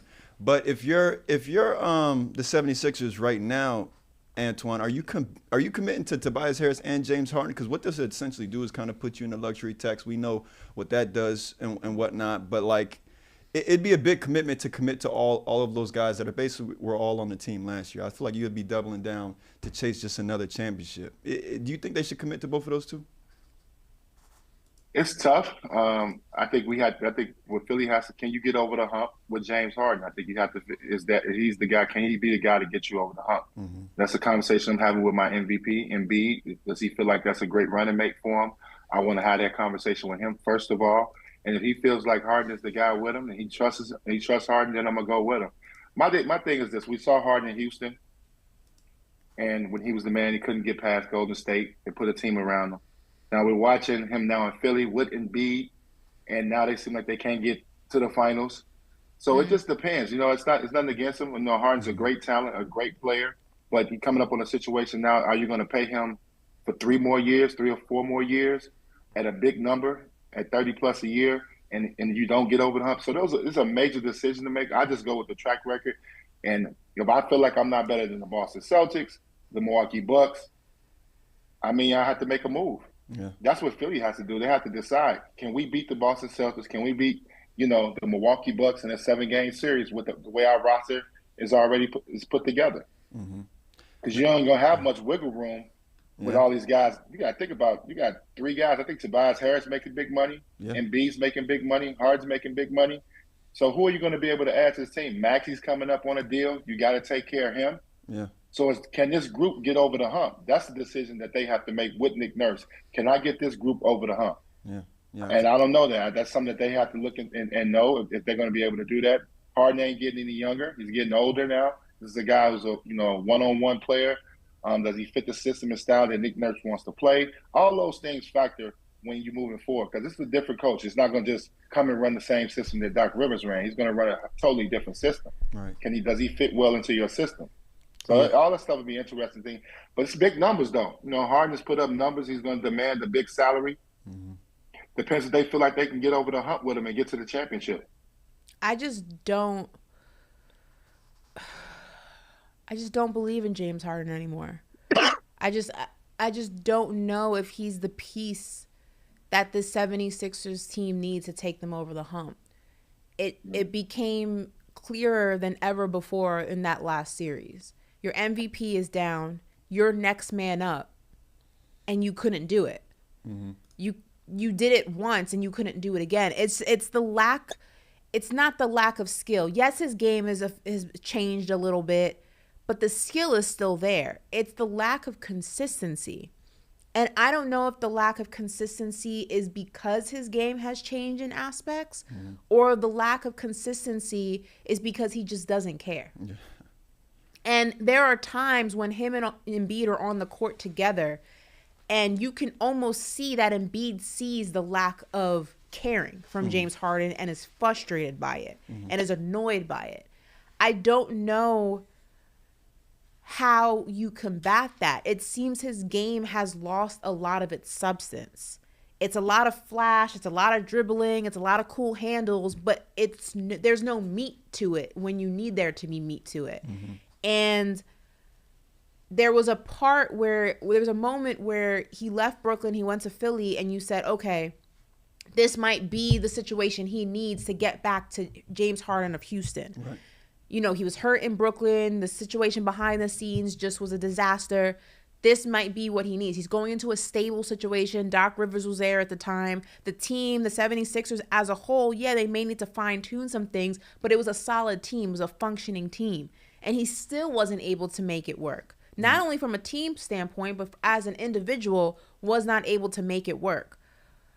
I don't know how you can see that if you're Philly and say, this is the guy that we want to keep here, that we should go ahead and take another gamble on this. I don't see how this works. So if it's James Harden or Tobias Harris, I say Tobias only because James Harden hurts you more when he's inconsistent than Tobias, because Tobias is inconsistent, solid, but inconsistent. Yeah. It doesn't hurt you as much as when James Harden's inconsistent. You can feel his inconsistency a lot more. I think Philly and James Harden, this relationship, I think it's hit a dead end. I don't think it can go anywhere else. Do you think it ends like the 29th, like tomorrow? I don't know, because Daryl Morey is like in love with him. So maybe he stays. But they have a bromance. So maybe he stays. Will it be for the betterment of the 76ers? No, it'll be strictly off the strength of his relationship with Daryl Morey. Yeah. Because if you're looking at it from a mindset of, does this work? To me, I don't see how you can look at last season and say this works. I don't see how you can say that. So I don't know. Antoine, is next year make or break for the 76ers? In the scenario that James Harden stays, do you give him one more year and then break up this roster? Yeah, I mean, because obviously you got some top-heavy guys that are making, max money. That makes it really, really difficult to continue to improve your team, to improve the bench. So if you're going to, you got a young guy, Maxey, who looks like he can be a star, put into even a bigger role. Yeah. Obviously, we know Embiid, this is Embiid's prime year. How many more years? Embiid's a guy that's been injured throughout his career. How many more years do he have at the MVP level? Yeah. You may be talking about 1 or 2 more years at that level.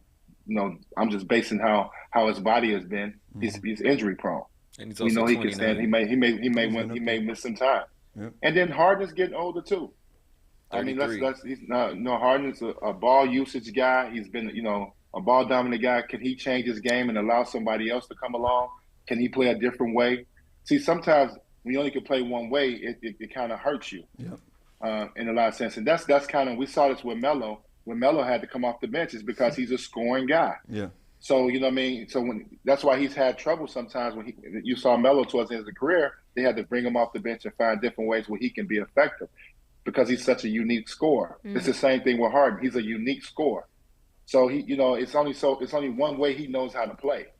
Yeah. And if you want to still wait on that and believe that way can win, then that's up to the Philadelphia 76ers to decide. But the window is very small. I'm talking about maybe give it a shot again 1 year, see if Nick Nurse can change some things around. Yeah. But it's not something you can hold on to for multiple years. It's coming to an end if they don't get over the hump. Do you think Joel Embiid finishes his career as 76er, or do you think he goes elsewhere? No, you think he finds a new home? I just think that his frustration with the process is wearing thin. Yeah. He's seen different versions of this process, and none of them have worked. So eventually there's only so much a front office can do, right? You can't force certain players to go to Philly, and certain players are already contracted to play elsewhere. So with that said, he's going to look at the landscape of the NBA and see which team better suits him and his desires, which team will reap the benefits of his skill set. And I think that time may be coming sooner rather than later. I mean, how many years do you give the process to work? How many different renditions of the process do you wait for? And he's not. I don't think he. And to add to Ash, I think Embiid's not going to. I don't think Embiid's going to play another 5-6 years. I just don't think. I think with his injuries, his body, I think he probably has another good three years, maybe 4 years left in him. But he's not a guy that's going to play, I think, 20 years in the NBA. I don't think that's going to happen. So you got to take advantage of this right now while he's playing at a very, very high level. So you got to do whatever it takes to see if you can get you a championship. He's that good of a player. Wow, only 3-4 years you think Embiid has left? Yeah, that's interesting. Yeah, because he's too injury prone for me. You think about it. Look at his career. Look at his career, and look at his body, and look at his career. So I think that's also related to the situation in Philly. You think if he goes someplace else, a team that is a little bit better functioning, that wouldn't extend the longevity of his career? It could. It depends on what role he plays. Is it an Embiid that you're going to need him to play 35, 40 minutes a night, or is it a situation where he can get down to 30 minutes a night? Is it that's what I think the wear and tear on his body. Does he need to play 65 games in the season so you can make the playoffs? I mean, those are things. How much wear? Depends on what type of team he joins. If you want a team with a grind where you need him to play 75 games to make the playoffs. And to get a decent seed, now you get into playoffs. That's the wear and tear on his body. I don't think he has that many more years left in him. Yeah, I mean he's been hurt a lot. Wow. I mean, you make some good points there. So I mean, hopefully he holds up because I want to see a little bit more of the MVP. I think he can capture a couple more MVPs. That's a take. I had him playing at least. He's only 29. I had him playing at least 8 more years. Yeah. I mean, but we talking about a 7-footer. No, right? He's never gonna get the 8 more years, Ash. Really? He's not gonna get the 8 more years. No. He's been playing for a long time. How long do you think Anthony Davis has left then?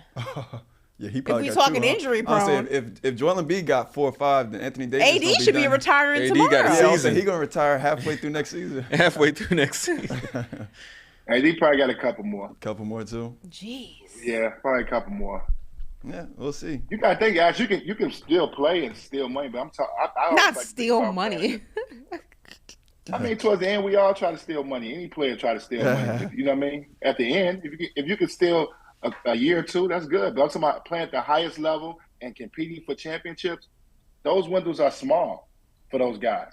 Yeah, it's small because you gotta one continue to put the right team around them, and then they have to play at the level like Embiid just played at the MVP level. Yeah. So you got to look at that too. Yeah, no, you make some points there. But all right, moving on. Hey, Antoine, we got some more KD social media drama. And this time his victim was Jason McIntyre. On his podcast, Straight Fire, he kind of talked through his situation or exchange, rather, with KD. We got a video here. Let's take a look at it. Once you say something nice about someone, they reply, okay, I see you. Then, when you say something not so nice, you get this. You're such a clown. You don't even like sports. You look like a drama major. I don't know what that means. I've never taken an acting class in my life. I said to KD, one of the 15 best players in the history of the NBA squabbling with anonymous fools in a comment section? It was never your brand when you won the MVP and 2 titles and finals MVPs. Why pivot that way now? He just got personal. You're a fool, blah, blah, blah. He used the P word to describe me. He calls me broke boy. Doesn't address any of it. Doesn't address why he would argue about being top 5. And again, I'm a Kevin Durant guy. Well, Jay, how are you a Kevin Durant guy if you're saying he's an idiot for battling guys in the comment section of a Twitter Spaces? Well, time out. This isn't black and white. You love this guy, you hate this guy. You can like someone and totally disagree with something they're doing. Are we really at the state where you have to be 100% all behind somebody or 100% against somebody? It doesn't work like that. So, bottom line, I still like Kevin Durant even though he's calling me all these names. He's hurt. I get it. Life will go on. Okay, so quick synopsis. Right. Jason, the day before on his podcast, I believe, or it was on with Colin Cowherd, one of those, he basically was talking about KD in the Twitter spaces and said that he needs to get a life and, you know, why are you in the comments, you know, defending yourself and da-da-da-da, X, Y, and Z, whatever he said in the interim. But basically the premise was he needs to get a life. So KD caught wind of this and DM'd Jason saying that he was a clown and all this stuff. Jason then tries to tries to bait him into like a full-blown conversation about like basketball takes or whatever. KD didn't take the bait. He called him a broke boy. He called them another name for a cat. Yeah, right. And all these things. Jason got offended by that, went on his podcast, screenshotted the DMs, released them, and says, KD's calling me all these names. And that's what that whole clip of that podcast is about. I mean, we talked about this the other day, though, right? Like just why is KD so involved with all of these people on social media? He's a Virgo. I kind of see. I don't care. I don't know nothing about no damn Virgo or none of that with the science shit. I think he's too good of a player. He's one of the greatest basketball players to ever play the game. I don't know where you guys got KD ranked at, but he'll be in my top 20 best players to ever play forever. I mean, it's just a unique skill set at 7 feet that we haven't seen before. So I don't want to take anything away from his basketball ability. I don't understand why he continues to get involved with these media people and care about their comments. They're not going to stop you from being a Hall of Famer. You're an NBA champion, and you're trying to win a title in Phoenix. You're trying to do something special for that organization. Just play. I don't understand why he I can't even put my finger on it, why he really wants to, you know, because if it was me, I would catch him at the game personally. That's when I want to have this conversation. Yeah, right. No, I wouldn't fight him. Let him know what's up. I had a situation. You guys probably know. You know, y'all kind of young. Y'all remember Bob Ryan, the great beat writer for the Celtics? Yes. In New England. I know this story. Yeah. So he said some things to me before, but I was able to get to him face to face. It's different when I'll address it face to face. Obviously, social media wasn't like it was now, but I was able to address it face to face, and express my dislikes and what I didn't like what he said. He said what he had to say, and we left it at that. But that gave me satisfaction. I think that's the same thing with KD. Just if I was him, I'll just put it in my memory bank. He may be in one of these games one day. I'm gonna see him at a game, and then you catch him. But just going back and forth with him, you ain't gonna win with them. It's impossible to win. Right. I ain't gonna lie, Antoine. I kind of want to know the details of this story, man. What did the reporter say? What information did you put out there? You got me curious now. Well, about me? Yeah.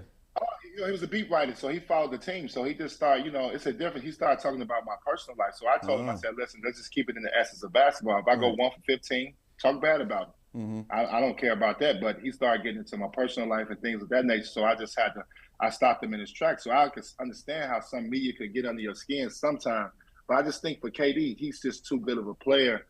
And these situations, they're going to talk about him. It doesn't matter. I mean, and he brought a little bit of these things on himself. I mean, he made a bold move. We all know that from OKC, going to play with 2 other Hall of Famers and guys that beat you in the playoffs. He made a competitive move. So all people were upset about that move, but it worked out to be great. He won them 2 championships. He's a final MVP, and he's finishing off a great career. So I just think some of these guys don't deserve your energy. I just wish he wouldn't give it to them. I'm like 60-40 on this. I think that 60% of me, I agree with Antoine that he just needs to kind of just like get off his phone. Just put it down. Just put it down. Just put the phone down. Okay. 40% of me thinks, though, I understand some of the thinking because people talk about KD crazy. And I think that it gets to a point, for example, the Twitter space was a choice that he made. Agree or disagree, Jason went on his platform and was like, oh, he needs to get a life. Don't be such a loser. Da-da-da-da. Like all this stuff, right? So in KD's mind, well, why is it okay for you to get on your platform and bash me and call me names? And then when I do publicly, Let's look at the facts here. He did it publicly. Yeah. KD DM'd him privately and was going at it. Yeah, Jason then made it public by releasing those DMs. Yeah, that is a good point. So if you can't even defend yourself privately, when can I defend myself? Because it's not like KD went on Twitter and was like, at Jason McIntyre, you're a bum, you're a clown, keep my name out of your mouth. Yeah. It was a private conversation that Jason made public. So, okay, if I can't defend myself publicly because people look at me like, oh, get off of Twitter, stop having Twitter fingers. Now I can't do it privately. It's my fault that he released it. That was his decision to release it and to make another podcast about it. Mm-hmm. So in that regard, I don't disagree with KD. If you're going to defend yourself privately, that's no different than Antoine going up to the beat writer and defending himself. Now, if the beat writer went ahead and wrote a story about that conversation, is that Antoine's fault? Yeah, no. No, I went to you man to man privately, had a conversation with you. You took that conversation and made it public the minute you wrote a story about that. That's no longer my fault. Mm-hmm. So in that respect, I have to agree with KD. Like, do I always agree with him publicly going on Twitter and going back and forth with people? No.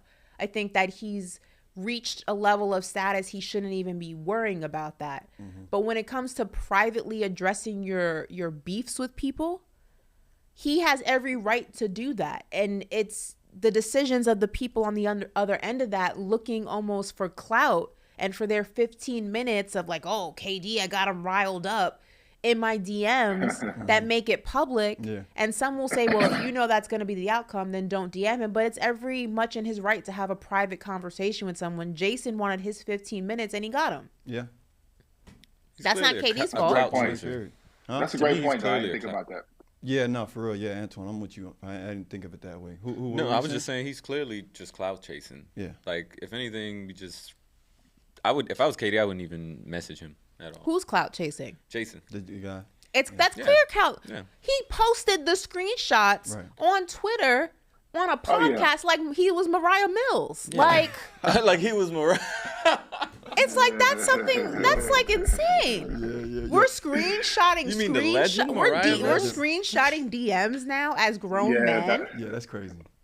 That's what women do. I'm a woman and I've never even done that. I have never screenshotted a DM. I've never screenshotted a DM and put it on Instagram or Twitter unless it was like funny. Like so we had the caveat. No, like I've screenshotted a DM of like a crazy pickup line and put it in my covered the at name and put it in my story and been like, LOL, look at this. But I have never in my life like had a full-blown conversation with somebody.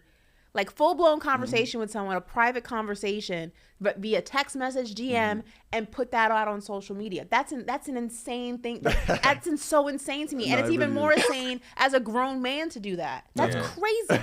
Yeah, this ain't grown man activity. I'll tell you that much. No, not at all. Not at all. Yo, you mentioned Mariah Mills. I saw something this morning that she got Zion's name tatted on her face. I saw that. Did you see that? Is that real? Yeah, that's what I wanted to know. I want to know if that was real. Let me see. It could be a joke. Isn't that crazy? That's what I don't know if everybody. Oh, I got BC confirming he confirmed it. Oh, okay, I'm gonna throw you under that bus. Yeah, that's weird. All right, yeah, moving on, guys. Zion's also a biblical name, so maybe it was a Bible reference. Yeah, she need a Bible right about now. Oh no, I got reports that she was trolling him. So that was fake. Yeah. I mean, but like, why are you even doing that, right? What you're asking the woman who went on a week-long rampage on Twitter, full-blown having a conversation with herself, basically, why she got a fake tattoo of Zion's name on her face. She's not all there, Corey. Right. Like, it's starting to feel bad for Zion, right? Bro, what, to even be tied to somebody like that, and then they doing this, that's embarrassing. You make bad. You young. You make bad decisions. You pick, that's a decision he gonna regret for the rest of his life. You pick a couple bad ones in the mix sometimes. Yikes. Hey man, assets and liabilities. That's what I always tell people. Treat men like your bank account. If it's not an asset, it's a liability. Get rid of it. That was a great one. That was a bar. Just saying. That was a bar. Damn, that's strong. I'm just saying. Right? Yo, if it ain't adding, it's subtracting. That's all I know. Yo, that's crazy. That's crazy. Hey, I got something else for you though, Antoine. I want to get your thoughts on this. Skip Bayless, he says he's worried that Greg Popovich could potentially break down Victor Wembanyama in his time there. We got the tweet here. This is what Skip said. He said Greg Popovich isn't going to like it that he's now the second biggest star in San Antonio. He will soon make it tough on Wemby. Break the kid down so he can take credit for building him back up. Hope Wemby doesn't go Kawhi on Pop and say enough of this. Oh, my God. That's a crazy take. I mean, Antoine, what's your thoughts on this? Do you agree with Skip? I don't think so, and I think Popovich is the perfect coach for him. He's going to force him to play hard. He's going to make him work on his game. He's going to hold him accountable.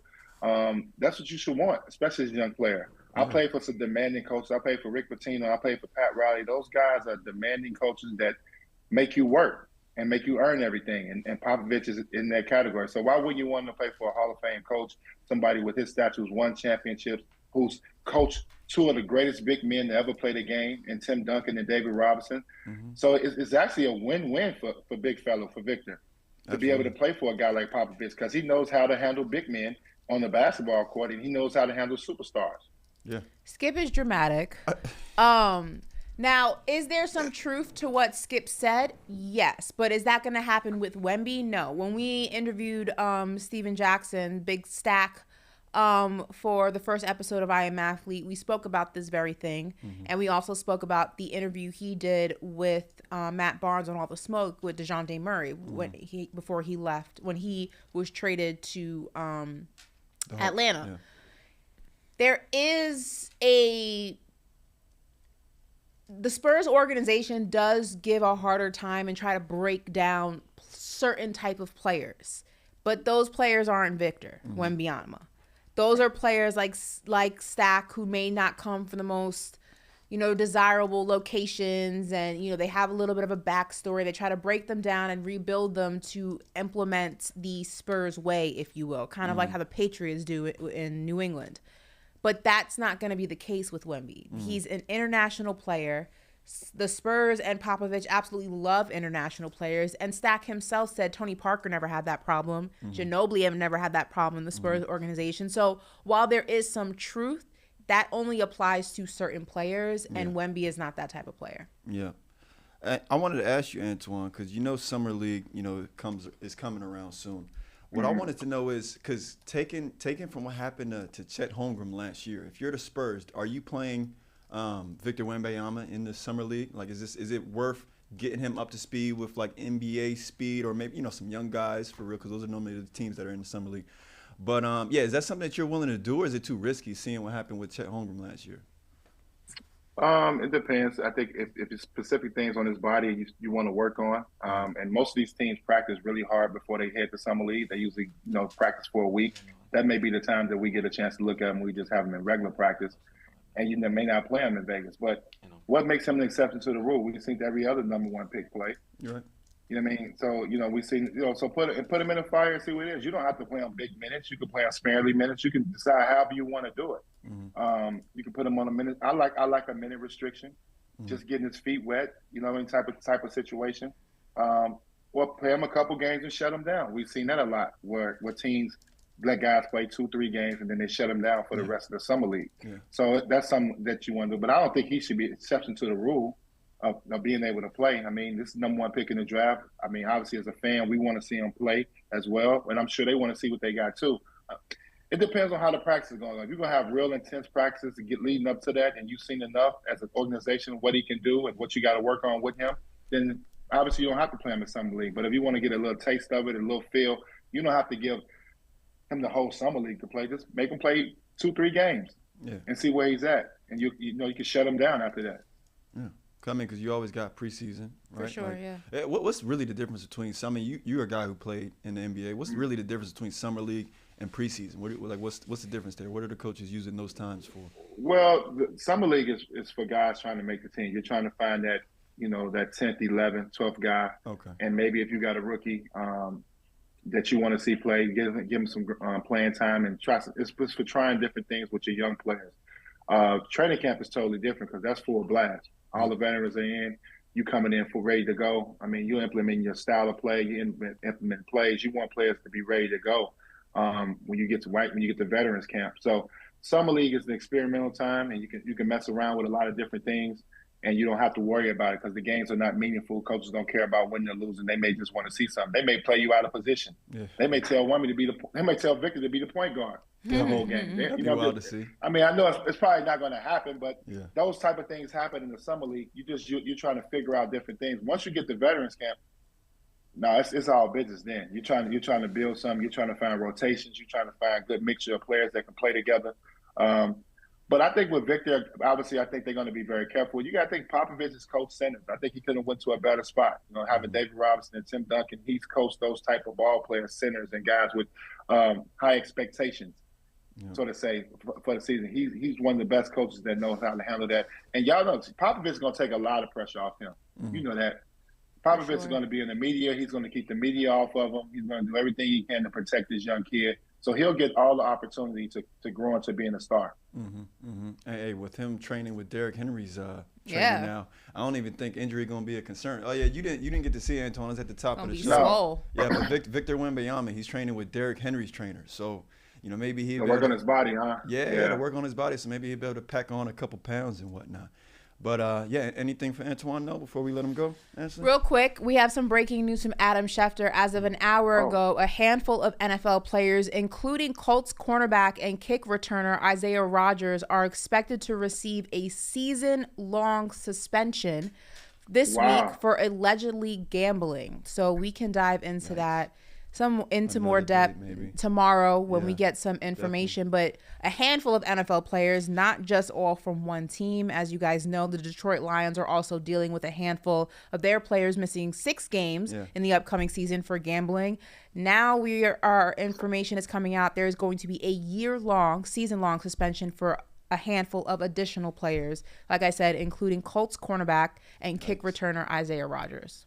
Yikes. Was it sports? This is sport betting? Sports betting. Yeah, for gambling. Sports betting, I would assume. It says gambling, but I'm assuming it's sports betting. We'll get more information on this probably tomorrow, but fellas, don't bet. That's going to be tough. Period. Oh, all right, that's a wrap, everyone. Antoine, of course, it was a pleasure having you on as always. I'm Corey in the cut.